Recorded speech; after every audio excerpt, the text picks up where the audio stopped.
ریاض الجنہ کے اندر سے میں کہوں. یہ کہہ لیں کہ مجھے بھی پتہ نہیں تھا کہ اللہ تعالیٰ نے میرے نصیب میں یہ لکھا ہوا. اس سے پہلے میری بڑی خواہش تھی، وہاں کرین کا حادثہ ہوا تو وہ میرا خانہ کعبہ میں ہی میں ڈیوٹی کر رہا تھا. کہنے کہ آدھا گھنٹہ گزرا ہے، آندھی چلنا شروع ہو گیا. 10 سے 15 منٹ میں موسم چینج ہوا ہے. آلموسٹ 11 سال ہو گئے ہیں. جی بالکل 11 سال ہو گئے.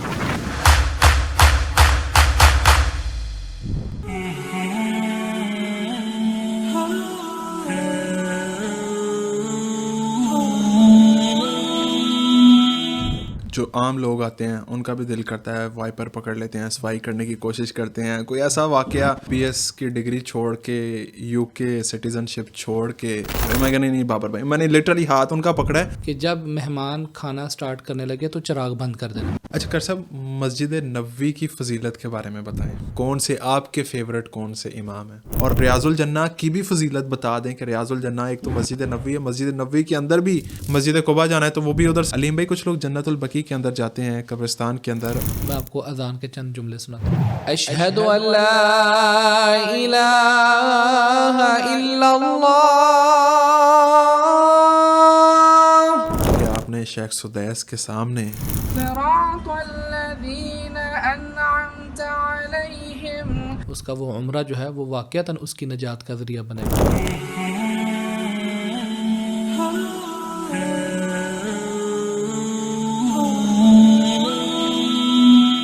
بسم اللہ الرحمن الرحیم. السلام علیکم ناظرین، میرا نام احمد عبدالرزاق ہے. آج کی اس پوڈ کاسٹ کے اندر ایک ایسی شخصیت ہے جس کے کئی تعارف ہیں، لیکن مختصر تعارف، ایک ہی تعارف وہ کافی ہے کہ یہ جو ہماری مہمان شخصیت ہے یہ مدینہ پاک سے تشریف لائے ہیں، اور مدینہ پاک مسجد نبوی سے تشریف لائے ہیں. مسجد نبوی کے اندر بھی ریاض الجنہ کے اندر سے میں کہوں تو یہ غلط نہ ہوگا کہ ریاض الجنہ میں یہ ڈیوٹی کرتے ہیں، وہاں سے تشریف لائے ہیں. عبدالعلیم بھائی ہمارے ساتھ موجود ہیں. السلام علیکم ورحمۃ اللہ. وعلیکم السلام ورحمۃ اللہ وبرکاتہ. حیاکم اللہ وبیاکم. بہت دیر بعد، لیکن چلیں دیر آئے درست آئے، ایک عرصے بعد آپ کے ساتھ ملاقات ہو رہی ہے، لیکن چلیں الحمدللہ. خوشی یہ ہے کہ آپ ماشاءاللہ مدینہ پاک میں ہیں اور ریاض الجنہ میں ہیں، لوگوں کی خدمت کر رہے ہیں. آلموسٹ 11 سال ہو گئے ہیں. جی بالکل 11 سال ہو گیا. 2015 کی سٹارٹنگ میں گیا تھا. ٹھیک. اور یہ کہہ لیں کہ مجھے بھی پتہ نہیں تھا کہ اللہ تعالیٰ نے میرے نصیب میں یہ لکھا ہوا. اس کے پیچھے میرے والدین اور اساتذہ کرام کی دعائیں تھیں جس نے مجھے وہاں تک پہنچایا. تو آپ یہاں سے ایجوکیشن کے سلسلے میں گئے تھے یا کسی کمپنی کے ساتھ کوئی لنک تھا، جاب تھی کیا؟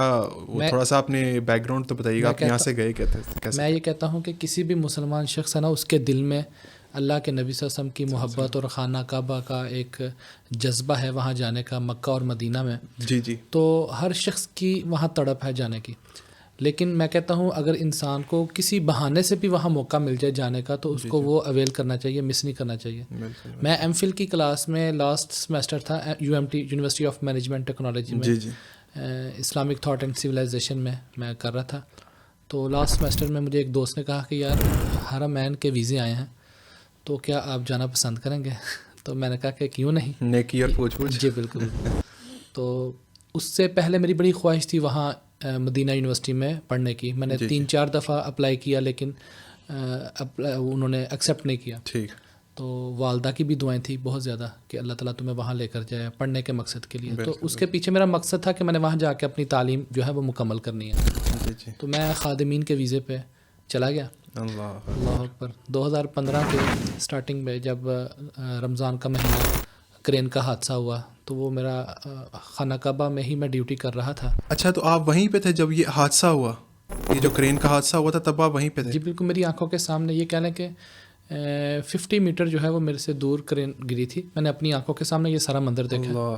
تو ایک ایسا منظر تھا کہ قیامت نما جیسے لوگوں کی کیفیت عبادت کے دوران. بہت بڑا حادثہ تھا. اور دیکھیں میں نے اس جگہ پہ دیکھ کے جو چیز نوٹ کی کہ لوگ اللہ کے قریب بہت زیادہ ہوئے ہیں. ایک تو وہ جگہ بھی ایسی ہے کہ وہاں جا کے انسان دعا کرتا ہے، اپنے رب کے قریب ہوتا ہے. اچھا تھوڑا سا ذرا اس چیز کا بتا دیجیے گا. سوری، موسم خراب تھا یا کوئی ٹیکنیکل فالٹ تھا؟ وہ جو کرین گری تھی آپ وہیں پہ تھے نا، تو موسم خراب ہو گیا تھا، کیا وجہ کیا تھی؟ کیونکہ آج تک یہ چیز سمجھ نہیں آ سکی ہے. کہہ لیں کہ عصر کی نماز بالکل نارمل سب نے صحیح پڑھی. جی جی. نماز پڑھنے کے بعد کہہ لیں کہ آدھا گھنٹہ گزرا ہے، آندھی چلنا شروع ہو گیا. 10 سے 15 منٹ میں موسم چینج ہوا ہے اور ایسی آندھی اور طوفان آیا کہ اس نے حرم کے در و دیوار جو ہیں وہ ہلا کے رکھ دیے. یعنی بورڈ سائن بورڈ اور لوگ ایک دوسرے کے اوپر گر رہے ہیں. اور جو کرین کا جو آپ نے پوچھا تھا ٹیکنیکل پرابلم, وہ دنیا کی میرے خیال ہے دوسرے نمبر پہ سب سے بڑی کرین تھی. اور ایک ٹینک تھا, جو ٹینک ہوتا ہے کتنا وزنی ہوتا ہے, اس ٹینک کے ساتھ بھی اس کے باؤنڈریز کو حرم کے ساتھ جو ہے نا انہوں نے بہت اسٹرانگ باندھا ہوا تھا. وہ جو لفٹر ہوتا ہے نا آگے سے جو بنا ہوتا ہے جس سے وہ سامان جس کے اندر سے ویٹ اٹھاتے ہیں, وہ چیز حاجیوں کو ایسے راؤنڈ کر کے اس کی وجہ سے ڈیتھ ہوئی تھی. تو وہ جو 2 پیس میں ہوئی, ایک وہ بھی جا کے گرا, اس نے صفا مروہ کی جو ٹاپ روف میں جو چھت ہے نا اس کو بھی ڈیمیج کیا. پھر ایک رنگ لگا ہوا تھا طواف کے اندر, وہ طواف کے رنگ کے اوپر بھی گری. وہ تب انہوں نے ویل چیئر کے لیے بنایا ویل چیئر کے بنایا ہوا تھا, تو میں وہیں پہ موجود تھا. پھر ہم نے جا اچھا, آپ نے اس میں یہ بھی چیز ہے کہ آپ نے پہلے حرم کے اندر مکہ باغ میں بھی ڈیوٹی کی ہوئی ہے. پہلے مکہ میں 5 ماہ میں نے وہاں پہ ڈیوٹی کیا. اوکے, کیا بات ہے, کیا بات ہے علیم بھائی. یہ تو آپ کو دونوں شہروں کی آپ جو ہے وہ خدمت کر چکے ہیں. آپ یہ کہہ سکتے ہیں خادم حرمین الشریفین. ماشاء اللہ. کیونکہ بسا اوقات ایسے ہوتا ہے کہ گروپ جو آتے ہیں نا اس جاب کے لیے, یا کسی کی مکہ میں ڈیوٹی لگتی ہے یا کسی کی مدینہ میں, تو بہت کم ایسا ہوتا ہے کہ کسی گروپ کو دونوں طرف موقع ملے, مکہ میں بھی اور مدینہ میں بھی. تو الحمدللہ مجھے یہ موقع ملا, اور میں نے اس کرین کے حادثے کے دوران جو منظر دیکھا جس نے مجھے بہت زیادہ قریب اور موٹیویشنل میرے لیے ثابت ہوا, کہ وہاں پہ عرب لوگ ایسے ہاتھ اٹھا کے دعا کر رہے ہیں. کیونکہ بارش کے دوران ہاتھ اٹھانا اس طرح یہ سنت ہے, ایسے ہاتھ اٹھا کے دعا کریں, اللہم ارزقنی شہادتن فی بیت اللہ, اللہم ارزقنی شہادتن فی بیت اللہ. کہ شاید کبھی ایسا موقع کسی کو ملے کہ طواف کر رہا ہو وضو کی حالت میں, حرم مکہ باندھے ہوئے ہیں, احرام میں, فإنہ یأتی یوم القیامۃ ملبیا. آپ صلی اللہ علیہ وسلم نے فرمایا کہ جو شخص عمرہ کر کے یعنی عمرے کی حالت میں فوت ہو جائے تو وہ قیامت والے دن تلبیہ پڑھتا ہوگا لبیک اللہم لبیک احرام کی حالت میں. تو ایک موت ہے وہ جو طبعی موت, کسی کو یعنی ہارٹ کی پرابلم ہوگی, طواف کرتے ہوئے ڈیتھ ہوگی, ایک نیچرل ڈیتھ ہے. لیکن کسی کو شہادت کی موت مل جائے, وہ بھی مطاف کے اندر, تو یہ بہت بڑی سعادت ہے. اللہم ارزقنا شہادۃ فی بیت اللہ, اللہم ارزقنا شہادت. تو اچھا, ادھر سے پھر آپ مدینہ کب گئے؟ حج میں نے 2015 کا کیا. صحیح, ٹھیک ہے, 3 دن کی ہم نے لیو لے کے حج کیا فرسٹ. تو پھر وہ جو آپ کا جن کے ساتھ کانٹریکٹ تھا انہوں نے آپ کو شفٹ کر دیا. انہوں نے حج کے بعد وہ جب کمپنی بن لادن کے اوپر بہت بڑا یہ بلیم آیا کہ شاید ان کی مینٹیننس کی جو کچھ کمیاں ایشوز آئے تھے, نیوز میں بھی آیا تھا. بالکل تو وہ کمپنی کے اوپر بہت پریشر تھا. پھر انہوں نے اس دوران جتنے بھی لڑکے تھے نا ان کو مدینہ شفٹ کر دیا تھا. ٹھیک ہو. اچھا کر صاحب, وہاں پہ ایک یہ بھی چیز ہے نا کہ جو عام لوگ آتے ہیں ان کا بھی دل کرتا ہے وائپر پکڑ لیتے ہیں, صفائی کرنے کی کوشش کرتے ہیں. کوئی ایسا واقعہ کوئی ذہن میں آئے کہ کوئی بندہ لڑ پڑا ہو, چھین لیا ہو کہ بھائی میں نے صفائی کرنی ہے یا میں نے زمزم جو ہے وہ چینج کرنا ہے, کولر چینج کرنا ہے, کوئی ایسا واقعہ کوئی یاد ہو؟ بہت سارے واقعات ہیں. ان میں سے میں ایک اپنے ساتھ ڈیوٹی کرنے والے شخص کا آپ کو بتا دوں. وہ UK نیشنل تھا, وہاں کی اس کے پاس پاسپورٹ تھا, اور وہ ایک دفعہ جب حج پہ آیا تھا نا تو اس کا واپس جا کے ڈاکٹر تھا. صحیح, وہاں کا UK سے اس نے ڈاکٹریٹ کی تھی, بہت اچھی سیلری جاب کر رہا تھا. جب وہ فرسٹ ٹائم حج پہ آیا تھا نا تو اس نے اسی وقت ارادہ کر لیا کہ میں نے یہاں پہ ورکر کے طور پر آنا ہے. اللہ, تو سعودی عرب کا رول ہے کہ وہ ہائی لیول کی جو کنٹریز ہیں ان وہاں سے وہ لیبر کے ورکرز نہیں بلاتے. تو اس نے کیا کیا, اپنے پاکستانی پاسپورٹ کے اوپر اپلائی کیا پاکستان سے. تو پاکستان سے ہائر ہو کر وہ مسجد نبوی میں ایز اے ورکر آیا, اور جتنی اس کو سیلری ملتی تھی وہ ساری اپنے دوستوں میں بانٹتا تھا. اور جتنا ٹائم اس کا تھا ڈیوٹی کا 8 آورس, اس سے وہ ڈبل ٹائم ڈیوٹی کرتا تھا. تو میں یہ کہتا ہوں کہ ہمارے دل میں بھی یہ چیزیں, یہ مثالیں ہمارے جذبات کو, MBBS کی ڈگری چھوڑ کے, UK سٹیزن شپ چھوڑ کے, سارا کچھ چھوڑ کے حرم کے اندر آ کے مدینہ پاک مسجد نبوی کے اندر آیا اور ورکر کا ویزا لیا صرف وہاں پہ صفائی کرنے کے لیے. اللہ اکبر, اللہ ایسا جذبہ ہمیں بھی دے. یہ اس چیز کو آپ یہ سمجھ لیں کچھ لوگ معمولی لیتے ہیں. جو شخص مدینہ منورہ میں آتا ہے, مدینہ میں آ کر کسی بھی قسم کی پرابلمز کو برداشت کرتا ہے, من صابر فی حرھا و بردھا و آوی فیھا, وہاں پہ رہ کر ایمان کی حالت میں کسی بھی طرح کی پریشانی پہ صبر کرتا ہے. ایڈیشنل صبر کرنے کا اس کو یہ ایڈوانٹیج ملے گا کہ آپ صلی اللہ علیہ وسلم نے فرمایا کہ کنت لہ شفیعا خاصۃ لأہل المدینہ، کہ میں اہل مدینہ کی سفارش کروں گا جنت میں داخلے کی جو اسپیشل ہوگی ایمان کی حالت میں بشرطے کہ وہ فوت ہو. جبکہ بقیع الغرقد میں عبداللہ ابن ابی بھی دفن ہے، جی بالکل، منافقوں کا سردار، جس کو جہنم کے سب سے ان المنافقین فی الدرک الاسفل من النار. اللہ سبحانہ وتعالیٰ نے وہی بھیج دی کہ اس منافقوں کے ساتھ آپ نے نیکسٹ ٹائم منافقوں کا جنازہ بھی پڑھانا ہے. ایسے ہی ہے کہ جس کو جہنم میں سب سے زیادہ عذاب ہوگا قرآن پاک کی آیت کے مطابق، وہ بھی وہیں پہ دفن ہے. یہ لوگوں کا کانسیپٹ کلیئر ہونا چاہیے کہ بقیع الغرقد میں دفن ہونے والا ہر شخص جنتی نہیں ہے، بشرطے کہ ایمان کی حالت میں فوت ہو. اس شخص کی شفاعت آپ صلی اللہ علیہ وسلم. اچھا، اس میں ایک یہ بھی چیز ہے نا کہ علیم بھائی، جن لوگوں کو جنت کی بشارت مل گئی ہے وہ جنتی ہیں، جن کو نہیں ملی وہ نیک لوگ ہیں. ہم ان کے لیے پھر بھی دعا کر سکتے ہیں. ہم یہ نہیں کہہ سکتے فلاں جنتی ہے، فلاں جہنمی ہے، فلاں یہ ہے، فلاں وہ ہے. ہم یہ ٹیگ نہیں کسی پہ لگوا سکتے. تو باقی آپ کی بات صحیح ہے کہ مدینہ پاک میں وہاں پہ اس طرح کے لوگ بھی دفن ہیں جنہوں نے اسلام کو بہت زیادہ نقصان پہنچایا. تو یہ کچھ لوگوں کا کانسیپٹ ہے کہ بھائی اگر میں وہاں پہ دفن ہو جاؤں گا تو آٹومیٹیکلی جنت کا ٹیگ مجھ پہ لگ جائے گا. جنت آپ نے اپنے اعمال کے ساتھ ہی جانا. آپ صلی اللہ علیہ وسلم نے اپنی بیٹی فاطمہ لخت جگر کو فرمایا کہ یا فاطمہ بنت محمد صلی اللہ علیہ وسلم رضی اللہ عنہا سلینی من مالی ما شئت علیک لا اغنی عنک من اللہ شیئا، کہ دنیا میں کسی چیز کا کوئی فرمائش کرنی ہے بتاؤ میں پوری کر دیتا ہوں، لیکن یہ مت سمجھنا کہ میں کائنات کے امام کی بیٹی ہوں اور میں عمل کے بغیر جنت میں داخل ہو جاؤں گا. اس سے بڑھ کر مثال اور کیا ہو سکتی ہے کہ آپ نے اپنی بیٹی کو یہ کہہ دیا کہ میں تمہاری سفارش نہیں کروں گا عمل کے بغیر. نیک عمل جو ہے وہ سب سے پہلا جو ہے سٹیپ ہے، سب سے زیادہ ضروری ہے کہ انسان جو ہے وہ جنت میں جانے کی ایک امید لگا سکتا ہے نیک عمل کے ساتھ. بالکل کہ اللہ کے نبی صلی اللہ علیہ وسلم کی شفاعت تبھی حاصل ہوگی جب ہم نیک عمل کریں گے. بالکل. اچھا ڈاکٹر صاحب، مدینہ آپ کو 11 سال ہو گئے ہیں. مدینہ کے لوگ جو ہیں وہاں پہ آف کورس خاندانوں کے خاندان چلتے آ رہے ہیں آپ صلی اللہ علیہ وسلم کے زمانے سے. تو ان لوگوں کے اندر آپ نے کیا ڈفرینس دیکھا ہے ان کے اخلاق میں، ان کے کلچر میں، ان کے رویے میں اور عام لوگوں کے رویے میں؟ آپ یہ کہہ سکتے ہیں کہ مدینہ میں آج بھی نبی صلی اللہ علیہ وسلم کے زمانے کے صحابہ کرام کی ایگزامپلس مثالیں موجود ہیں. اللہ اکبر. کہ جو وَيُؤْثِرُونَ عَلَىٰ أَنفُسِهِمْ وَلَوْ كَانَ بِهِمْ خَصَاصَةٌ کی جو مثال ہے کہ اپنی خواہش کو چھوڑ کر دوسرے کی حاجت کو پورا کرنے کے لیے. تو آپ دیکھیں وہاں پہ ایسی آپ کو مثالیں ملیں گی اثار اور قربانی کی کہ آپ کو جانتے بھی نہیں ہوں گے تو راستے سے پکڑ کر آپ کو سفر کی طرف لے کر آئیں گے. بلکہ آپ وہاں پہ موجود تھے لاسٹ رمضان. بالکل، ہم اکٹھے تھے، مجھے یاد ہے. بالکل مدینہ کی فضائی ہو رہا ہے. آپ کی بات بالکل صحیح ہے. لوگ پکڑ کے یار ہمارے ساتھ افطاری کرو، ہمارے ساتھ عربی بول رہے ہیں، پتہ نہیں کون سی لینگویج چل رہی ہیں وہاں پہ، سمجھ نہیں آتی.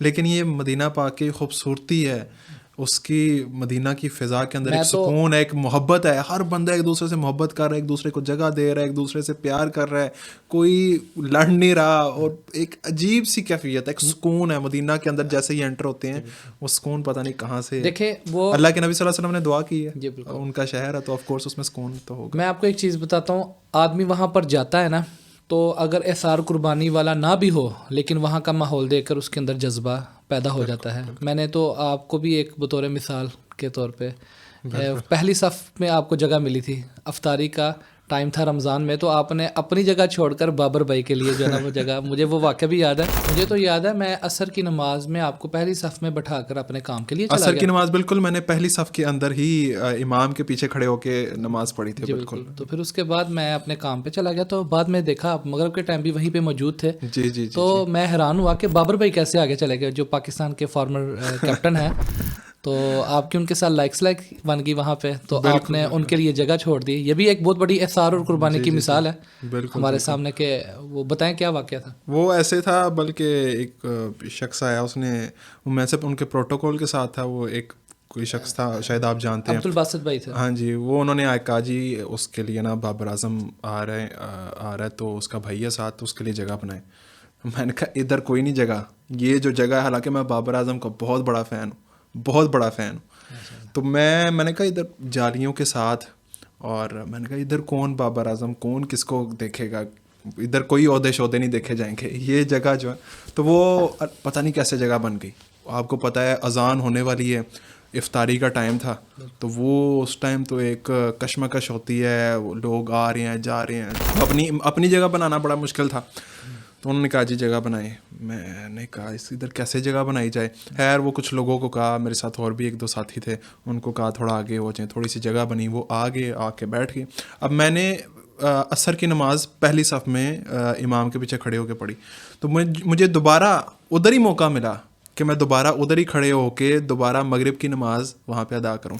جماعت کھڑی ہو گئی, جماعت کھڑی ہوئی ہے, تو اب میرے ذہن میں آیا, میں نے کہا یار میں نے تو عصر کی نماز بھی پہلی صف میں کھڑے ہو کے ادا کی ہے, تو یہ پیچھے ایک بندہ کھڑا ہے, میں اس کا بہت بڑا فین بھی ہوں, تو میں اگر ان کو موقع دوں, حالانکہ پہلی صف والوں پہ تو ویسے بھی سلامتی ہے, ان اللہ و ملائکتہ یصلون علی الصف المیامین, بالکل, تو وہ جو پہلی صف والے ہیں, تو میرے ذہن میں وہ ساری وہ چیزیں چل رہی ہیں, اور اسی طرح تکبیر شروع ہو گئی. اب سب کھڑے ہیں, تو میں نے ایسے پیچھے مڑ کے دیکھا تو بابر بھائی نا میری طرف دیکھ رہے ہیں ایسے, میں نے نا ساتھ ان کے بھائی کھڑے ہیں, ہاں جی, تو میں نے کہا میں نے کہا بابر بھائی آپ آگے ہیں, تو آپ نا ادھر آ جائیں پہلی صف میں, امام کے پیچھے لیفٹ سائڈ پہ جالیوں کے قریب.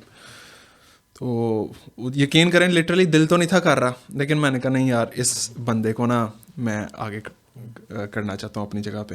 خیر میں نے نا ان کو بولا کہ آپ آ جائیں, وہ کہتے ہیں نہیں یار آپ پہلے کھڑے ہو, آپ پہلے کے موجود ہو, یہاں پہ آپ کھڑے ہو. میں کہا نہیں بابر بھائی, میں نے لٹرلی ہاتھ ان کا پکڑا ہے اور میں نے ان کو آگے کھڑے کیا ہے, اور میں خود دوسری رو میں چلا گیا ہوں, دوسری صف میں ان کے بھائی کے ساتھ کھڑے ہو گیا ہوں. بلکہ ان کا بیگ چیک پڑا ہوا تھا اوکلے کا, مجھے یہ بھی یاد ہے, وہ بیگ میں نے ان کو دیا ان کے بھائی کو. تو وہ پھر بعد میں بڑے خوش ہوئے, ہوٹل تک ہم اکٹھے گئے, انہوں نے میرا شکریہ ادا کیا. میں آپ کو ایک چیز بتاتا ہوں, آپ اپنے ساتھ اس واقعے کو اس چیز کے ساتھ اٹیچ کریں کہ نبی صلی اللہ علیہ وسلم کے زمانے میں ایک صحابی رسول کے گھر مہمان آتے ہیں, ان کے گھر کھانے کے لیے بچوں کے سوا کوئی اور چیز نہیں تھی. جی جی. تو آپ نے اپنے مہمان کو صحابی کے گھر بھیجا, وہ صحابی رسول نے وَيُؤْثِرُونَ عَلَىٰ أَنفُسِهِمْ وَلَوْ كَانَ بِهِمْ خَصَاصَةٌ, اس آیت کی تفسیر میں وہ واقعہ آتا ہے کہ اس صحابی رسول نے اپنی وائف کو کہا کہ جب مہمان کھانا سٹارٹ کرنے لگے تو چراغ بند کر دینا, اللہ اکبر, تاکہ مہمان کو نہ پتہ چلے کہ کھانا کم ہے, وہ پیٹ بھر کے کھا لے. تو اس عمل کو اللہ تعالیٰ نے ایسی قبولیت بخشی کہ وہ صحابی جب صبح کے ٹائم نماز کے لیے آئے تو اللہ تعالیٰ نے وحی کے ذریعے فرما دی کہ اے نبی اس صحابی کے اس عمل کی وجہ سے اللہ تعالیٰ نے جنت لکھ دی ہے. تو آپ اس اثار اور قربانی کا جذبہ اس چیز کے ساتھ ریلیٹ کریں. تو آج بھی صحابہ کرام کے زمانے کی مثالیں آپ کو مدینہ میں وہ ملیں گی. لوگ بہت ایک دوسرے کے لیے قربانی کا جذبہ رکھ کے اپنی جگہ چھوڑ کے دوسروں کو مقدم رکھتے ہیں. تو اصل میں یہی انسانیت ہے, یہی ایک مسلمان کا شیوا ہے کہ وہ اپنے سے زیادہ دوسرے کا احساس کرے. اور ریاض الجنہ میں انٹری تب تک نہیں ملتی جب تک آپ کے پاس انٹری پاس نہ ہو پرمٹ کے ساتھ. تو اگر کسی ساتھی کو پرمٹ نہ مل سکے تو وہ یہی اپنے دل میں خیال اور تصور لے آئے کہ اثار اور قربانی کا جذبہ اپنے دل میں رکھ لیں, اس کو ڈبل اجر ملے گا ان کی نسبت جو لوگ چلے گئے ہیں, ایک صبر کرنے کا اور ایک نیت کرنے کا. سبحان دین کا مزاج تو اتنا اعتدال والا اور وسعت والا ہے کہ انسان نے ابھی سوچا ہے تو اللہ تعالیٰ نے اس کی سوچ کے برابر اس کو اسی وقت اجر دے دیا ہے. اگرچہ وہ ریاض الجنہ میں نہیں بھی جا سکا تو ساتھیوں کو وہاں پہ بہت پرابلم ہوتی ہیں کہ پرمٹ نہیں مل سکا, ہم ریاض الجنہ میں کیسے جائیں گے. ہماری تو حاضری بھی تب تک مدینہ کی قبول نہیں ہوگی جب تک ہم ریاض الجنہ میں نماز نہ ادا کریں. کئی لوگ بیچارے جا نہیں سکتے. بالکل, لیکن یہ ہے کہ ان کو اس چیز کے بارے سوچنا چاہیے کہ اگر ریاض الجنہ میں وہ نماز نہیں ادا کر سکے تو اس میں کوئی حرج والی بات نہیں ہے. اچھا کر صاحب, مسجد نبوی کی فضیلت کے بارے میں بتائیں. الحرم ما بین العیر والثور, کہ مدینہ کی جو حدود ہے جبل عیر سے جبل ثور کے درمیان تک تقریباً 15 کلومیٹر بنتی ہے. من احدث فیہا او آوا محدثا فعلیہ لعنت اللہ والملائکہ والناس اجمعین, کہ جو شخص مدینہ کی حدود میں رہ کر کوئی غلط کام کرتا ہے, غلط کام کو پروموٹ کرتا ہے, یا باہر سے اپنی کسی غلط عادت کو یا کوئی ایسی غلط چیز کو لے کر آتا ہے اور اس کو سپورٹ کرنے والا شخص, دونوں وہ اس لعنت کے مستحق ہیں. آپ صلی اللہ علیہ وسلم نے فرمایا کہ اس کے اوپر اللہ کی لعنت ہے, تمام فرشتوں کی اور تمام انسانیت کی بشمول نبیوں کے، پوری انسانیت کی اس شخص کے اوپر لعنت ہے. کیوں؟ کہ اس نے نبی صلی اللہ علیہ وسلم کے شہر کے تقدس کو پامال کیا. بالکل، جتنا ثواب ہے اتنا گناہ بھی ہے. جمعے کی نماز پڑھنے جاتے ہیں یا کئی دفعہ نماز لیٹ ہو رہے ہوتے ہیں تو مسجد نبوی کی جو حدود ہے، جو گیٹس ہیں، اس کے باہر بھی کئی لوگ جماعت کے ساتھ نماز ادا کر رہے ہوتے ہیں. تو یہ بڑا ایک ٹیکنیکل کویسچن ہے کہ کیا ان کو بھی اتنا ہی ثواب ہے جماعت کے ساتھ جتنا وہ اندر پہلی صف میں کھڑے ہو کے جو لوگ نماز پڑھیں؟ رمضان میں یا حج کے دنوں میں پہلی صف جو ہے وہ مسجد کی حدود سے باہر گئی ہوتی ہے. ٹھیک ہے، وہ لوگ جماعت کے ساتھ نماز پڑھ رہے ہیں اور ساؤنڈ سسٹم ایسا ہے کہ دور دور تک آوازیں جا رہی ہیں، تو وہ شخص بھی اسی حکم میں ہی آئیں گے کہ مسجد نبوی میں با جماعت نماز ادا کرنے کے برابر ان کو ثواب مل رہا ہے. کہ آپ صلی اللہ علیہ وسلم نے فرمایا کہ جو شخص مسجد نبوی میں نماز ادا کرتا ہے 1000 نماز سے زیادہ افضل ہے. تو اگر وہ جماعت کے ساتھ پڑھے گا تو 27% زیادہ اس کو مزید ثواب ہو جائے گا. اور ہمارے ایک بڑے پیارے دوست ہیں، بھائی ہیں، شیخ ذیشان سندل، ان کا ایک عمل مجھے بڑا پسند آیا. وہ جا کر وہاں پہ نا ہر حاجی کو، گزرنے والے کو مسواک دیتے ہیں. اور مسواک آپ کو پتہ ہے کتنی پاکیزہ اور سنت ہے، اللہ کے نبی صلی اللہ علیہ وسلم کو بڑی پسند تھی. تو اس پہ زیادہ کاسٹ بھی نہیں آتی اور اس کا ثواب دیکھیں کہ 70% اس عبادت کا اجر بڑھ جاتا ہے مسواک کے ساتھ. آپ 1000 وہ پلس کریں اور جماعت کے ساتھ 27 وہ پلس کریں اور 70% کو پھر مزید کریں. تو انسان جب اللہ تعالیٰ سے عبادت کا اجر ثواب کی نیت سے جب کرتا ہے نا، تو اللہ کی شان کے لائق مانگے، اللہ کی جناب سے، اس کے خزانوں سے کاؤنٹ لیس اجر مانگے، تو وہ اللہ کی ذات قادر ہے اس چیز پر انسان کی سوچ سے بڑھ کر دینے کے لیے. آپ کی تو ماشاءاللہ ڈیلی مسجد نبوی کے اماموں سے ملاقات بھی ہوتی ہے، تو آپ کے نزدیک کون سے آپ کے فیورٹ کون سے امام ہیں؟ دیکھیں، ہر شخص کے اندر اللہ تعالیٰ نے مختلف خوبیاں رکھی ہیں. میرے خیال سے یہ سلیکٹ کرنا میرے لیے مشکل ہے، کیونکہ انسان کے مختلف مزاج ہیں. کبھی اس کے اندر تنہائی اس کو پسند لگ رہی ہوتی ہے، کہیں اس کے اندر رقت آ رہی ہوتی ہے، کبھی اس کے اندر خشیت کے ساتھ ایک سکونت. یہ مختلف مزاج کی مختلف کوالٹیز ہیں. میرے لیے سبھی امام ایک میرے لیے فیورٹ ہیں. اور مختلف ائمہ کی تلاوت اس کو میں کاپی بھی کرتا رہتا ہوں. میں انشاءاللہ آپ کو بھی سناؤں گا بھی. تو شیخ صلاح البدیر ہیں مدینہ کے امام. اور اس کے علاوہ شیخ عبدالباری بن عواد الثبیتی ہیں. شیخ حذیفی، وہ شیخ حذیفی ماشاءاللہ، ان کو کتنی دیر ہو گئی ہے امامت کرواتے ہیں؟ تقریباً ان کو 50 ایئرس سے ابو ٹائم ہو چکا ہے مسجد نبوی کی امامت کرواتے ہوئے. شیخ علی الحذیفی ماشاءاللہ. اب ان کے بیٹے احمد الحذیفی وہ بھی امام ہیں، بلکہ ان کے پیچھے جمعہ پڑھا تھا میں نے، یاد ہے آپ کو؟ جی بالکل. اللہ اکبر. آپ کو ایک واقعہ بتاتا ہوں. شیخ احمد حذیفی بیٹا تراویح پڑھا رہا ہے اور باپ جو ہے وہ پیچھے کھڑا ہے. تو وہ جب تلاوت کرتے ہوئے یہ آیت سامنے آئی، وَقَضَىٰ رَبُّكَ أَلَّا تَعْبُدُوا إِلَّا إِيَّاهُ وَبِالْوَالِدَيْنِ إِحْسَانًا إِمَّا يَبْلُغَنَّ عِندَكَ الْكِبَرَ أَحَدُهُمَا أَوْ كِلَاهُمَا فَلَا تَقُل لَّهُمَا أُفٍّ وَلَا تَنْهَرْهُمَا وَقُل لَّهُمَا قَوْلًا كَرِيمًا. یہ آیت ان سے نہیں پڑھی گئی. اچھا، اپنے باپ کے پیچھے کھڑے ہونے پر ان سے یہ آیات نہیں پڑھیں گی. اتنا احترام، ادب. اللہ تعالیٰ نے قرآن پاک کی ایک ایک لفظ میں ایک ایسا معجزہ ہے کہ وہ انسان کے خون کے اندر وہ اثر چھوڑ دیتا ہے، اس کا معنی اور اس کا مفہوم، بشرطے کہ انسان ہدایت حاصل کرنے والا ہو. تو قرآن پاک کے ایک ایک لفظ کے اندر بہت زیادہ رشد و ہدایت ہے ہر انسان کے لیے. اچھا علیم بھائی، آپ کو ریاض الجنہ میں بھی اب کافی دیر ہو گئی ہے، روزانہ آپ وہاں پہ جاتے ہیں، روزانہ نکلتے ہیں، کیا کیفیت ہوتی ہے؟ اور آپ اکثر دیکھتے ہیں لوگوں کو، بڑے بڑے سیلیبریٹیز وہاں پہ آتے ہیں، آپ کی پکچرز بھی ہیں، آپ ان کو ٹائم بھی دیتے ہیں، آپ ان کو وہاں پہ ٹائم لے کے بھی دیتے ہیں، ان کے ساتھ ہوتے ہیں، تو ان لوگوں کی کیفیت کیسی ہوتی ہے؟ آپ کی کیفیت کیسی ہوتی ہے؟ ایک اتنا عرصہ ہو گیا وہاں پہ ڈیلی آتے جاتے. اور ریاض الجنہ کی بھی فضیلت بتا دیں کہ ریاض الجنہ ایک تو مسجد نبوی ہے، مسجد نبوی کے اندر بھی یہ جو ایک جگہ ہے جو جنت کا ٹکڑا ہے، اس کی کیا فضیلت ہے؟ آپ صلی اللہ علیہ وسلم نے فرمایا تھا کہ ما بین بیتی و منبری روضۃ من ریاض الجنہ. میرے گھر اور میرے منبر کے درمیان جتنا بھی ایریا ہے وہ جنت کے باغوں میں سے ایک باغ ہے. اور مسجد نبوی بھی جو ہے، جو بلڈ کی گئی تھی، وہ یہی تھی. یہ نبی صلی اللہ علیہ وسلم کے زمانے کی جتنی مسجد تھی وہ سارے کا سارا ریاض الجنہ تھی. اچھا، یہ تھی بیسیکلی جو آپ صلی اللہ علیہ وسلم نے خود بلڈ کی تھی، بعد میں ایکسٹینشن ہوتی گئی. تو یہ وہاں پہ کیفیت ایسی ہوتی ہے وہاں نماز ادا کرنے کی کہ جو انسان جتنا زیادہ وقت گزارتا ہے نا وہاں پہ، اس کی محبت میں کمی نہیں آتی, اس کی محبت میں اضافہ ہی ہوتا ہے. بار بار دل کرتا ہے بندہ ادھر 1 منٹ اور مل جائے, 1 منٹ اور مل جائے, ایسے ہی ایسے ہی. تو ہماری کیفیت تو یہ ہے کہ ہم 11 سال ہو گئے ہیں, تو ان میں سے بھی آپ کہہ لیں کہ 5 ماہ مکہ میں گزر گئے, باقی 10 سال کا ٹائم جو ہے وہ ہمیں مسجد نبی میں ریاض الجنہ میں نماز ادا کرتے ہوئے. تو ہماری کیفیت ایسی ہے, آپ کو کیا بتائیں کہ جب بھی جاتے ہیں ایسے لگتا ہے جیسے پہلی دفعہ جانے لگے ہیں. ایک شوق ہے نا, پہلی دفعہ جانے کا جو شوق ہوتا ہے نا, وہ 1000 مرتبہ کے بعد بھی آپ کو وہی شوق برقرار رہے گا. تو جو لوگ وہاں جاتے ہیں جانے کے لیے پہلے ترس رہے ہیں, جو کبھی نہیں گئے, تو جو وہاں سے ایک دفعہ ہو کر آ جاتے ہیں وہ پھر ترستے نہیں ہیں, ان کے اندر کیفیت پھر تڑپنے والی بن جاتی ہے. اللہ تعالیٰ سب مسلمانوں کو جو ابھی تک نہیں گئے, میری دعا ہے اللہ تعالیٰ ان کو بار بار وہاں پہ لے کر جائے. ایک امام تھے, امام سفیان بن عیینہ رحمۃ اللہ علیہ, ان کے بارے میں نے ایک کتاب میں پڑھا تھا کہ انہوں نے اپنی زندگی میں 80+ حج کیے تھے. اللہ 80+ حج کرنے کا مقصد کیا تھا کہ وہ 80 سال کی عمر تو یہ ہو گئی, اور میں 100 سے تو اوپر ہوں گے. بالکل. تو انہوں نے جب اپنی زندگی کا پہلا حج کیا تو پہلے حج میں انہوں نے اللہ سے یہی دعا کی کہ اللہ مجھے نہیں پتہ کہ نیکسٹ ایئر میں نے کیسے آنا ہے, اللہ تم نے اسباب پیدا کرنے ہیں اور بلانا بھی ضرور ہے. اللہ اکبر کبیرہ. تو وہ ہر دفعہ یہ دعا کرتے تھے تو ان کی دعا قبول ہوتی تھی.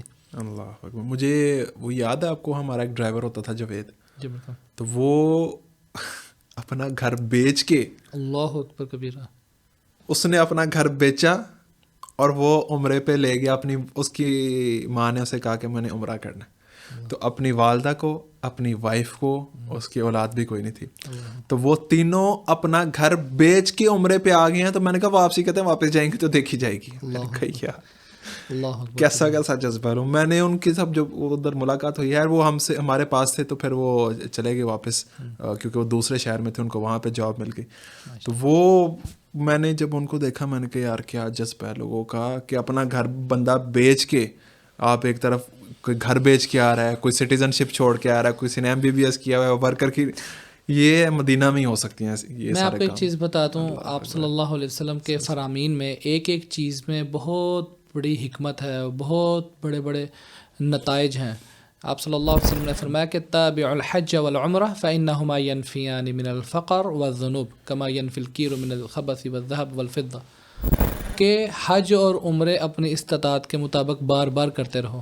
بالکل. اس کے 2 فائدے ہیں, انسان کی غربت بھی ختم ہو جائے گی اور انسان کے گناہ بھی ختم ہو جائیں گے. بالکل. تو 2 ہی چیزیں انسان کو چاہیے کہ آپ کا لائف میں کتنی دفعہ چکر ہے, ہر دفعہ آپ کو نئے ریلیشنز ملتے ہیں, نئے لوگ ملتے ہیں, نیا تجربہ سیکھنے کو ملتا ہے. جو وہاں پہ چلا جاتا ہے نا, وہاں کی کیفیت اور گزرا ایک ایک لمحہ اس کی لائف کا گولڈن میموری بن جاتی ہے اس کے لیے. تو اس لیے اچھا, اس میں مجھے ایک چیز بتائیے گا علیم بھائی, کئی لوگ مجھ سے یہ سوال بھی کرتے ہیں کہ بھائی ہم پہلے مدینہ پاک جائیں, یہاں سے وہ ٹریول کرنا چاہتے ہیں جو فرسٹ ٹائم جا رہے ہیں, کہ ہم پہلے مدینہ پاک جائیں, پہلے ہم جدہ جائیں, تو تھوڑا سا اس حوالے سے بھی گائیڈ کر دیں کہ کیا بہتر ہے, پہلے مدینہ پاک آئیں یا پہلے جدہ آئیں, اور اس میں ذرا تھوڑا سا گائیڈ کر دیجیے. دیکھیں ایسا ہے کہ ہر آدمی کی اپنی ایک مزاج مختلف ہوتے ہیں. ہم کسی کے مزاج کو قید نہیں کرتے کہ وہ دوسرے کے مزاج کے مطابق کرے.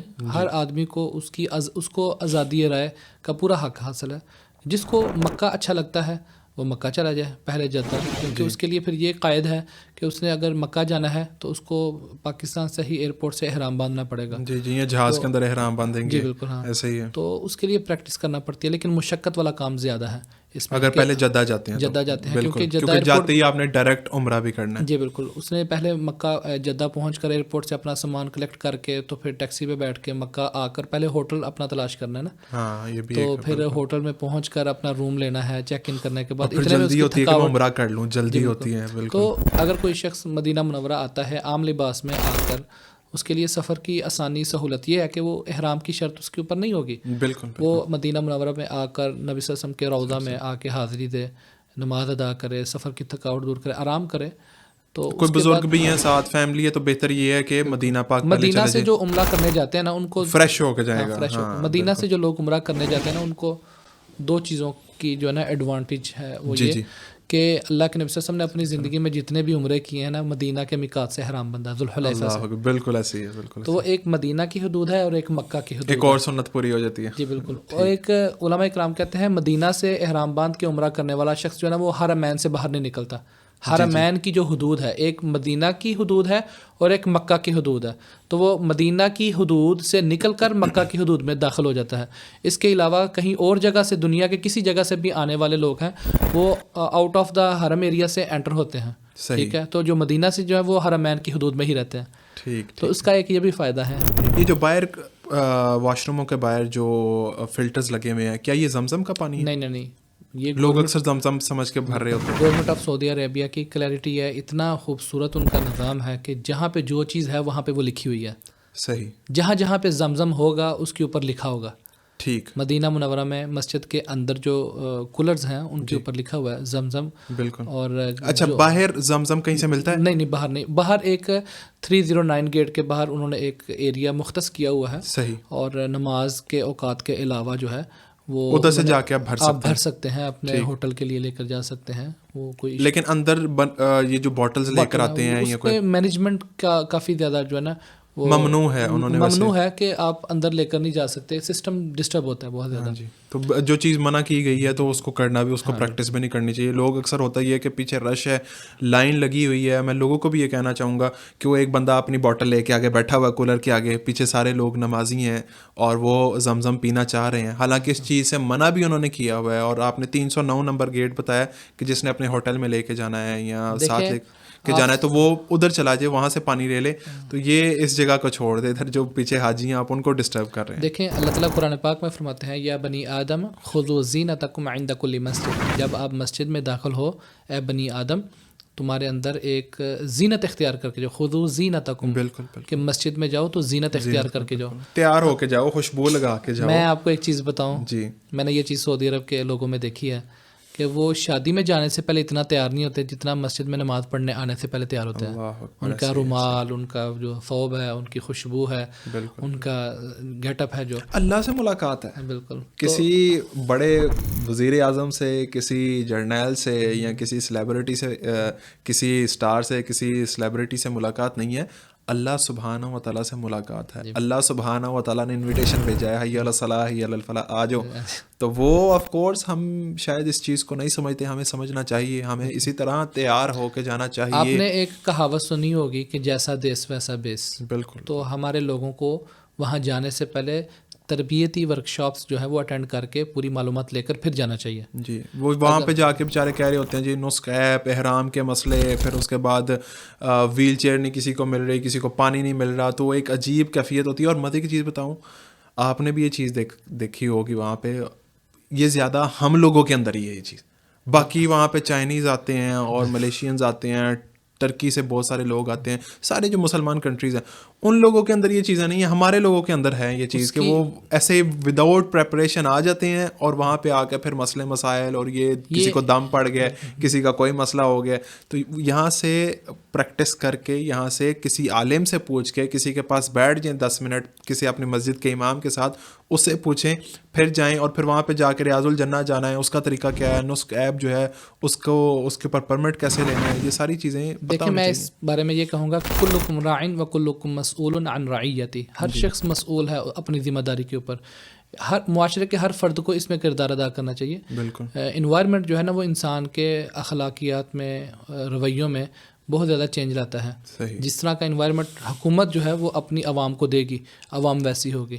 سعودی عرب کو بہت بڑے بڑے چیلنجز ہیں, جیسا کہ امریکہ سے اور کینیڈا سے, آسٹریلیا سے لوگ بہت ویل سیٹ ہیں, اپ ڈیٹڈ ہیں, اور جدید ٹیکنالوجی یوز کرنے والے ہیں. ان لوگوں کو بھی انہوں نے اکوموڈیٹ کرنا ہے. اور ایک لیبیا کے یا بنگلہ دیش کے, ہم سے ادھر سے لوگ بیچارے ایجوکیشن اس طرح نہیں ہے, بزرگ ہیں, وہ چلے جاتے ہیں وہاں پہ. انہوں نے بہت لوسٹ کنٹری کو بھی ڈیل کرنا, تو وہ ہائی فائی کنٹریز, ہر قسم کا بندہ وہاں جانا, ہر قسم کا بندہ. تو ہمیں چاہیے کہ وہاں کے رولز کو سمجھ کر جائیں اور ان کے رولز کو فالو کریں, پھر کسی قسم کی کوئی پرابلم نہیں کریٹ ہوگی. اچھا علیم بھائی, کچھ لوگ جو فرسٹ ٹائم مسجد نبوی میں جاتے ہیں, اب ان کو ویل چیئر کے مسائل ہوتے ہیں, جی ہم نے ویل چیئر لینی ہے, ہم نے زمزم کا پانی لینا ہے, ہم نے بقیع میں جانا ہے, تو یہ جو ترتیب ہے یہ ذرا کائنڈلی بتا دیں کون سا گیٹ نمبر, اور میرا خیال ہے وہاں پہ انہوں نے نمبرنگ بھی لگائی ہوتی ہے کہ یہاں سے پانی ملے گا, یہ گیٹ فلاں راستے کو جا رہا ہے, یہ گیٹ فلاں راستے کو جا رہا ہے, قبا مسجد قبا میں جانا ہے مسجد نبوی سے.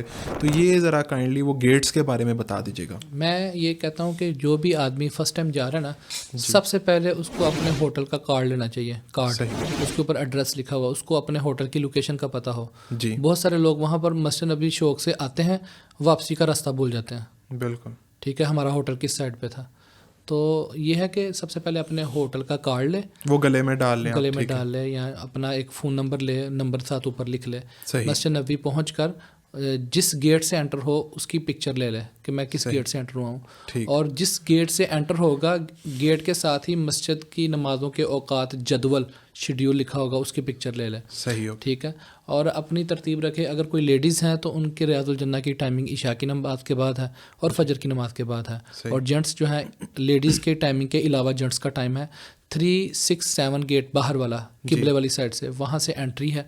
اور ریاض الجنہ کا جو پاس ہے ان کو نسخ ایپ کے ذریعے سے اپنی معلومات انٹر کر کے تو وہ لینا پڑے گا. پھر اس کے علاوہ زمزم جو ہے وہ 309 گیٹ ہے, جو قبلے کی رائٹ سائڈ پہ جو کارنر بنتا ہے وہاں سے ان کو ملے گا. کتنا برا لگتا ہے کہ انسان نماز پڑھنے کے لیے آیا ہے اور گلے میں بیگ رکھا ہوا ہے اور اس کے اندر خالی باٹلز ہیں. بالکل. تو ایک انسان کے اوپر ایک وقار اور ایک زینت اور ایک ایسی چیز ہونی چاہیے کہ پتہ چلے کہ یہ نماز پڑھنے آ رہا ہے. یہ نہیں پتہ ہونا چاہیے کہ یہ کہ جی سونے کے لیے آ رہا ہے. ہمارے اکثر دوست وہاں جاتے ہیں تو ہوٹل نہیں لیتے کہ جی ہم اعتکاف کر لیں گے, مسجد نبوی جا کے آرام کر لیں گے. تو یہ ان کے سسٹم کو ڈسٹرب کرنے والی بات ہے اور ادب کے خلاف ہے. اور آپ اپنی عبادت کو تو خراب کر ہی رہے ہیں, اپنے ارد گرد کے ماحول کو بھی آپ خراب کر رہے ہیں. تو مسجدیں جو ہیں وہ بڑے, مسجد کا اگر مقام زیادہ ہے تو وہاں کی خوشبو, وہاں کے صفائی ستھرائی کا خیال رکھنا یہ بہت ضروری ہے, ذمہ داری ہے. فرشتے جو ہیں ایسے شخص کے قریب نہیں آتے کہ جو پیاز کھا کے, کچا پیاز کھا کے مسجد نبوی جاتا ہے. تو کچا پیاز کھانا کتنا اس کی وعید آئی ہے کہ وہ کھا کے ہماری مسجدوں کی طرف نہ آئے. لیکن لوگ گٹکا کھا کے جا رہے ہیں, سپاریاں کھا کے جا رہے ہیں, سگریٹ پی کے جا رہے ہیں, ایون کہ مسجد نبوی کے احاطے میں جا کے سگریٹ پیتے ہیں. تو ان کو یہ چیزیں جو ہے یہ وقار کو کم کرتی ہیں اور دوسروں کی عبادت کو ڈسٹرب کرنے والی بات ہے. ان لوگوں کو جو تکلیف پہنچ رہی ہے ان کا گناہ بھی آپ کے اوپر آ رہا ہے. تو اس چیزوں کو ہمیں تھوڑا سا پریکٹس کر کے, بالکل ہاں پریکٹس. اور اچھا یہ بتا دیں ویل چیئر کا جو ہے وہ کون سا نمبر ہے گیٹ, اگر کوئی ویل چیئر لینا چاہے تو وہ کون سے گیٹ؟ 301 گیٹ ہے. 301 ہو گیا ویل چیئر کے لیے مسجد نبوی میں. 301 گیٹ پہ چلا جائے. زمزم لینا ہے تو 309 گیٹ پہ چلا جائے. زمزم اگر آپ نے لینا ہے تو وہ جو ٹوائلٹ کے باہر جو فلٹرز لگے ہوئے ہیں یہ بات ذہن میں رکھیے گا کہ وہ زمزم کا پانی نہیں ہے. اچھا جی 309 نمبر سے جانا ہے آپ نے, اگر آپ نے زمزم لینا ہے بالکل 309 پہ جانا ہے. مسجد قباء جانا ہے تو وہ بھی ادھر سے 309 گیٹ کے باہر سے ہی ایک ٹریک ہے, اس کو درب السنہ کہتے ہیں. اللہ کے نبی صلی اللہ علیہ وسلم ماشین اور راکبن, پیدل بھی اور سوار ہو کر بھی وہیں سے جاتے تھے. صحیح. اور وہاں سے ٹیکسیاں گاڑیاں مل جائیں گی. دونوں طریقے ہیں نا, آپ پیدل بھی جائیں تب بھی سنت ہے, اور آپ وہ گولف کار جو ہے وہ ٹریک الیکٹرک وہاں سے اس سے بھی بیٹھ کے آ جائیں تو آپ کو دونوں طریقے سے ثواب بھی ہے. آپ من تطہر فی بیتہ ثم اتى الى مسجد قباء فصلى فيه صلاة كان له كأجر عمرة تامة او كما قال علیہ السلام. جو شخص گھر سے باوضو ہو کر ارادہ کر کے مسجد نبوی سے یا اپنے ہوٹل سے مسجد قباء جاتا ہے کسی ٹائم پہ بھی, اینی ٹائم اینی پرینگ, تو جا کے نماز ادا کرتا ہے تو اس کو عمرے کا عمرتن تامہ, آپ صلی اللہ علیہ وسلم جوامع الکلم ہونے کے باوجود 3 دفعہ آپ نے فرمایا کہ اس کو کمپلیٹ اور مقبول عمرے کا ثواب ہے. تو ہر روز جانا چاہیے مسجد قباء. اور اگر کسی نے بقیع جانا ہے تو وہ گیٹ نمبر کیا ہے؟ اس کے لیے مسجد نبوی کی قبلے سے لیفٹ سائڈ پہ 365 گیٹ ہے, وہ بقیع والی سائڈ ہے. اور فجر کے بعد اور عصر کے بعد تھوڑے ٹائم کے لیے اوپن ہوتا ہے پبلک مینز کے لیے.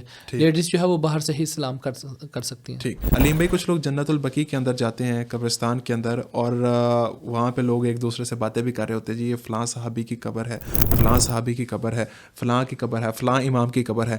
تو وہ ٹھیک وہ بات کر رہے ہوتے ہیں, وہاں پہ کوئی نشاندہی کی ہوئی ہے انہوں نے؟ دیکھیں ہمیں ان کو یہ کہہ دینا چاہیے کہ آپ کو آپ کا علم مبارک ہو لیکن بغیر دلیل کے بات نہ کریں. اس لیے اس چیز کا علم اللہ کے پاس چھوڑ دینا چاہیے, کیونکہ جو اصل صحابہ اکرام کی قبریں ہیں وہ کافی نیچے ہیں. تو یہ جو اوپر قبریں نظر آ رہی ہیں یہ نشانات ہیں. یہ نشانات سے مراد یہ نہیں کہ یہ صحابہ اکرام کی قبریں ہیں. اصل صحابہ اکرام کی قبریں نیچے ہیں, اس کے بعد جو ہے 16-17 تہہ اوپر جا کے ابھی آپ جو بقیع دیکھ رہے ہیں اس کے اوپر چڑھ کے آپ جاتے ہیں. یہ جو مسجد نبوی کا صحن ہے یہ اللہ کے نبی صلی اللہ علیہ وسلم کے زمانے کا کافی ٹاپ پہ یہ ایریا تھا. تو آپ بقیع میں انٹر ہوتے ہیں تو بھی اوپر جا کے, تو جو پرانا قبرستان ہے وہ اونچا ہے اور جو نیا قبرستان ہے وہ نیچا ہے. تو اس سے یہ پتہ چلتا ہے کہ جو اصل پرانی صحابہ اکرام کی قبریں تھیں وہ سٹارٹنگ میں ہی نیچے کر کے تھیں. اچھا. تو اس کے اوپر سٹیپ بائی سٹیپ جو ہے نا وہ جگہ بن چکی ہوئی ہیں. تو یہ کوئی نشاندہی نہیں ہے متعین کہ یہ فلاں صحابی کی قبر ہے فلاں صحابیہ کی قبر ہے. یہ اتھینٹک بات نہیں ہے. یہ بات یہ کوئی لیکن بھی یہ اتھینٹک ہے. یہ اتھینٹک ہے کہ 10,000 کے قریب صحابہ اکرام کی قبریں ہیں. جی بالکل, یہ تو بات صحیح ہے, لیکن یہ نہیں نشاندہی نہیں کر سکتے جی فلاں صحابی کی قبر ہے. یہ کسی کو بھی نہیں پتا, نہ کسی کتاب میں لکھا ہے. حرم کے اندر مسجد نبوی کے اندر جو اذان کہی جاتی ہے بہت سارے مؤذن ہیں, لیکن کوئی بھی ایک مؤذن ان کا بتا دیں کہ ان کے انداز میں آپ اذان کہنے لگے ہیں. مسجد نبوی کے ایک مؤذن ہے اسامہ اخضر. میں آپ سب سامعین کو یہ کہوں گا ان کی اذان سنیں. مہدی بری ہیں ان کی اذان سنیں. محمد قصاص ہیں ان کی, محمد بن مروان قصاص ان کی اذان سنیں. آپ کن کے لہجے میں ہمیں سنانے لگے ہیں؟ عمر سنبل ہے. یہ 4 مؤذن ایسے ہیں میرے فیوریٹ ہیں. اللہ اکبر. اللہ اکبر. تو اب چاروں کی مختلف جو ہیں وہ اپنی اپنی ایک اللہ تعالیٰ نے ان کے اندر کوالٹی رکھی ہے. میں کوشش کرتا ہوں, چھوٹی سی کوشش کرتا ہوں, بس اللہ سے دعا کرتا ہوں اللہ قبول کر لے اس کوشش کو. تو میں آپ کو اذان کے چند جملے سناتا ہوں. جی. اشہد ان لا الہ الا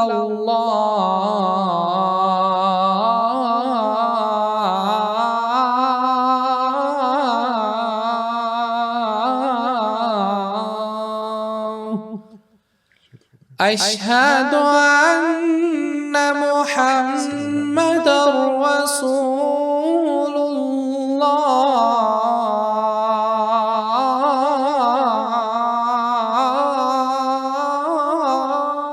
تو ایسے لگ رہا ہے کہ مدینہ پاک پہنچ گئے ہیں.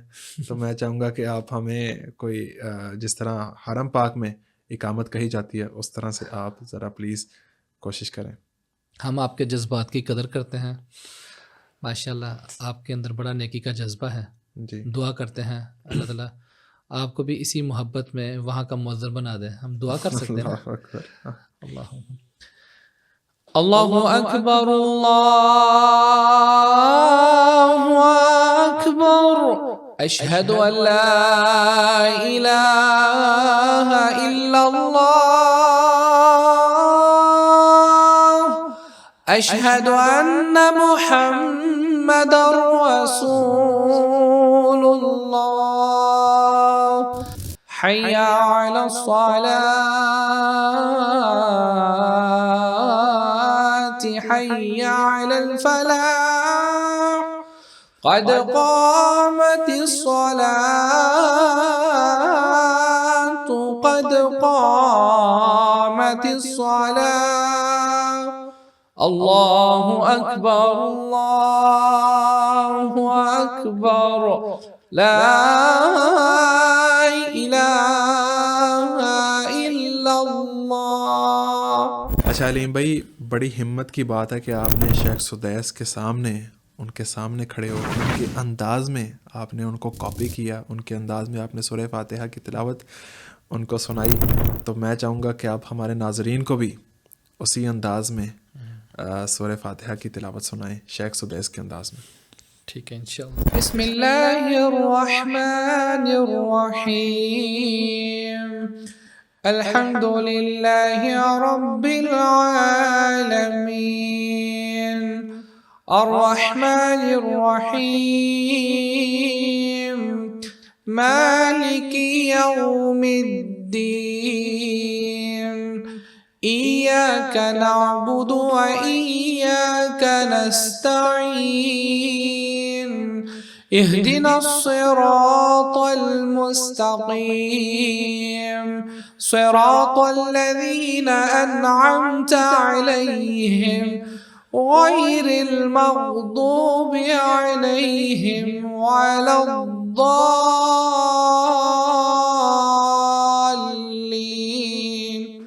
اللہ اکبر اللہ اکبر. جزاک اللہ, بہت بہت شکریہ. آج آپ نے ساری یادیں تازہ کر دی ہیں, دوبارہ دل کر رہا ہے کہ مدینے چلے جائیں آپ کے ساتھ ہی. اللہ تعالیٰ آپ کو جزا دے. بہت بہت شکریہ آپ کے وقت کا. اور جاتے ہوئے کوئی پیغام دینا چاہیں آپ؟ میں یہ کہوں گا کہ جتنے بھی ساتھی ہیں جب بھی وہ مدینہ جائیں تو وہاں جا کر ایمان کے جس معراج پہ وہ ہوتے ہیں, جس کیفیت میں ہوتے ہیں, کوشش کیا کریں واپس آ کر بھی ایمان کی اسی حالت میں رہیں. یہ سب سے بڑا ایک عمرے کا سبق ہے ہر مسلمان کے لیے کہ وہ اپنے ایمان کے پیک لیول پہ رہے, اپنی اصلاح کرتا رہے, وہاں جا کر اپنے رب کو مناتا ہے, اپنے معاملات کو صحیح رکھتا ہے, تو اپنے اندر یہ کیفیت پیدا کرے اور اللہ سے مدد بھی مانگے اس کام کے. کوئی مشکل نہیں ہے کہ وہ یہاں پر واپس اپنے ملک میں آ کے بھی ویسا ہی نظام, ویسی ہی عبادت, ویسا ہی سکون, ویسا ہی اطمینان اپنے دل میں رکھے, اپنے ارد گرد کے ماحول میں خاموشی, سکون, راحت جو ہے وہ پیدا کرنے کی کوشش کرے گا. تو انشاءاللہ العزیز اس کا وہ عمرہ جو ہے وہ واقعتاً اس کی نجات کا ذریعہ بنے گا. جزاک اللہ علیم بھائی, جزاک اللہ, بہت بہت شکریہ. ناظرین انشاءاللہ نیکسٹ ایپیسوڈ میں آپ سے دوبارہ ملاقات ہوگی. اللہ حافظ.